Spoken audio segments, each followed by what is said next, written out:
Ang mga aralin sa video na ito ay una, talassalitaan. Ikalawa, kilalanin natin sino nga ba si Ildefonso Santiago Santos. Ikatlo, ano-ano nga ba ang mga akda ni Ildefonso Santiago Santos.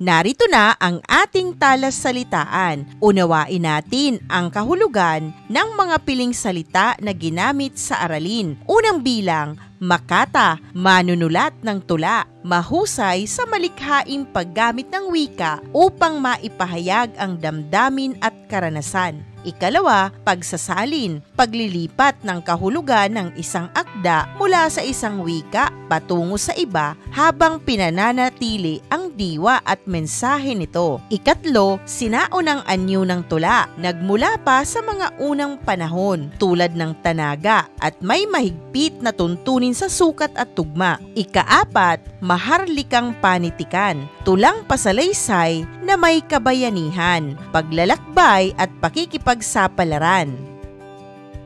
Ikalima, inspirasyon, damdamin o karanasan na nagbibigay ng lakas, ideya o pagnanais upang lumikha o magsulat. Ikaanim, naglathala, paglalabas o paglimbag ng isang sulatin sa pahayagan, magasin o periodiko upang mabasa ng publiko. Ikapito, ugnayan, pagtatag ng koneksyon o relasyon sa ibang tao na nagiging daan upang matuto at umunlad.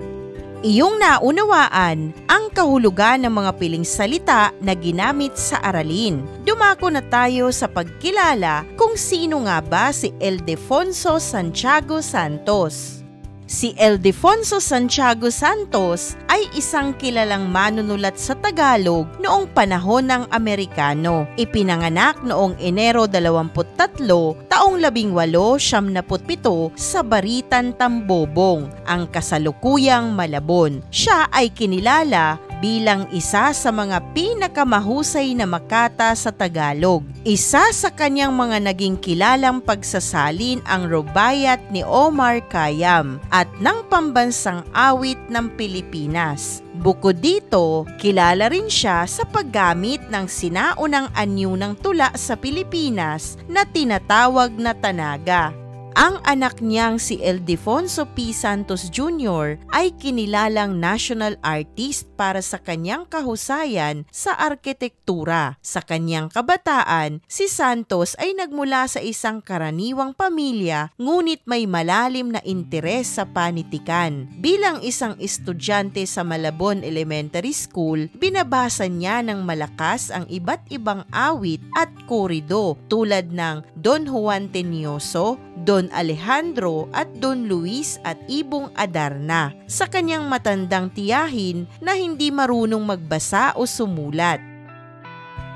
Ito ang nagbigay inspirasyon sa kanya na maging makata. Noong ika-5 baitang kasama ng kanyang kaibigan, naglathala siya ng simpleng periodiko ng tula na ibinibenta nila ng 1 sentimo. Ang malapit na ugnayan niya sa pinsang makata na si Leonardo A. Janzon ang nag-udyok sa kanya na ituloy ang kanyang interes sa tula. Si Janzon ang unang nakakilala sa kanyang galing sa pagsusulat ng mga tula sa Tagalog at tinulungan siyang mailathala ang kanyang tula sa ang mithi gamit ang pangalang pena na Ilaw Silangan kahit na siya ay nasa elementarya pa lamang.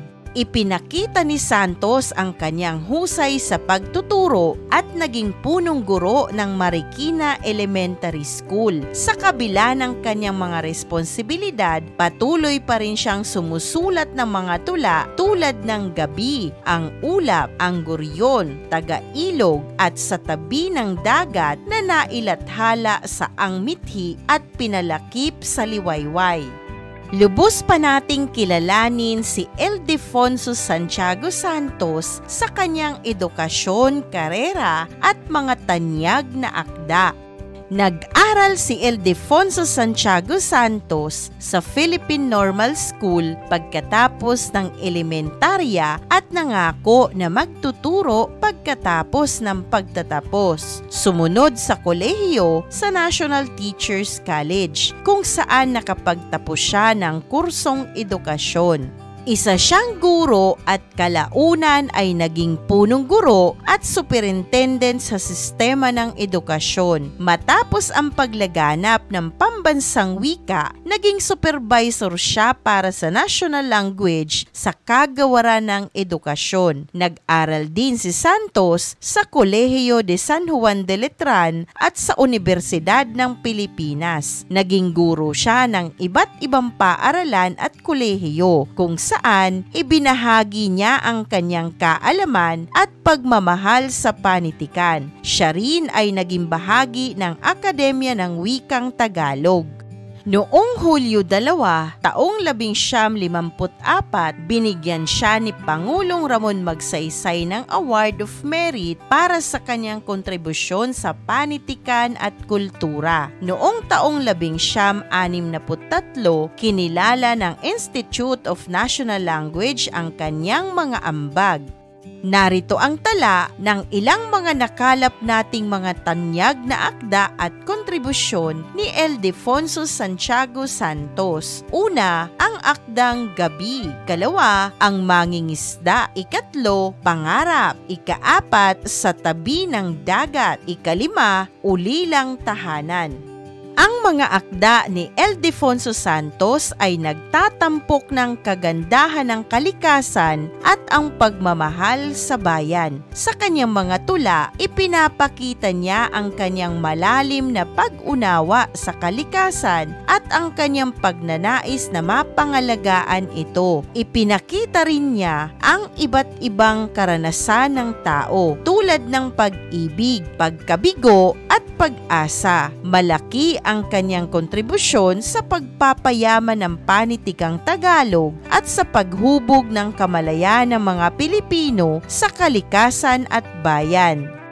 Kilala siya bilang makata, edukador at lingwista. Isa siya sa mga mahusay na makata sa Tagalog. Marami sa mga tula niya ang tumatalakay sa damdamin, kalikasan at buhay. Gumamit din siya ng sinaunang anyo ng panulaang Pilipino tulad ng tanaga. Bilang lingwistika at tagapagsalin, nagsalin siya ng ilang mahalagang akda kabilang ang Rubaiyat at Omar Khayyam. Siya rin ang isa sa mga tumulong sa pagsasalin sa Tagalog ng pambansang awit ng Pilipinas o Himno Nasyonal Filipina. Noong panahon na ito ay isinasagawa ang pagsulong ng pambansang wika.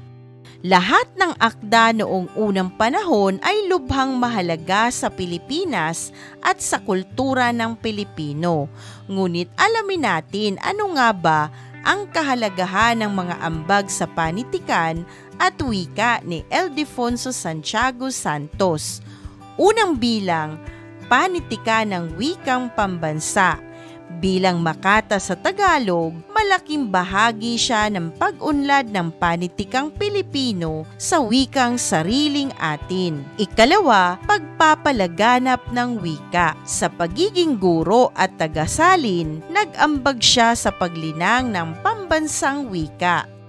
Ikatlo, pagpapahalaga sa tradisyon sa pamamagitan ng paggamit ng tanaga at makalumang anyo ng tula, pinanatili niya ang tradisyon ng katutubong Pilipino. Ikaapat, pambansang identidad. Ang Pilipinas kung mahal ay naging mahalagang kanta sa kulturang Pilipino na nagpapahayag ng pagmamahal sa bayan. Ikalima, pagtuturo at edukasyon. Bilang guro at tagapamahala sa edukasyon, hinubog niya ang maraming estudyante at nagturo tungkol sa wika at panitikan. Isang mahalagang aralin muli ang iyong napanood. Maraming salamat sa panonood sa channel na Aralin sa Filipino. Huwag mag-atubiling mag-comment ng inyong tanong, suggestions o paglilinaw ukol sa aralin. Munting kahilingan sa iyong kaibigan, paki-like, share and subscribe para updated ka sa mga susunod pang bagong video ng Aralin mo sa Filipino.